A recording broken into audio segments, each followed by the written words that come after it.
उसी रात तेज बारिश होती है और तूफान भी आता है। दोनों उस बोट को पकड़कर जैसे तैसे सरवाइव कर लेते हैं। जब सुबह होती है तो उनकी किस्मत चमक चुकी थी, क्योंकि सामने एक आइलैंड था। फाइनली दोनों बोट को हाथ पैर मारते हुए उस आइलैंड तक पहुंचते हैं। लेकिन वहां पहुंचते ही माइक कहता है कि अब एडवेंचर खत्म हुआ। तो एम्बर कहती है कि हाँ, अब तुम्हारा एडवेंचर शुरू होगा, क्योंकि जब मेरा लॉयर तुम्हें जेल भेजेगा।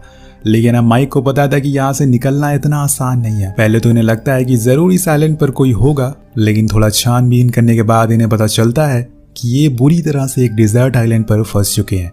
एम्बर का ऐसा बर्ताव देखकर वो उसे वहीं छोड़कर अपने रास्ते निकल जाता है और कहता है, तुम्हें मेरे से ज्यादा दिक्कत है ना, तो आज से हम लोग अपने अपने रास्ते निकल जाते हैं। वही माइक अब उस आइलैंड पर कुछ हेल्पफुल चीजें ढूंढने लग जाता है, जिससे कि उसका थोड़े दिन तो गुजारा हो जाए। शुरुआत में उसे कुछ नहीं मिलता, लेकिन कुछ ही देर बाद उसे एक झोपड़ी मिल जाती है और कुछ बॉटल्स भी, जो किसी इंसान की थी। शायद पहले यहाँ पर वो भी फंसा हो।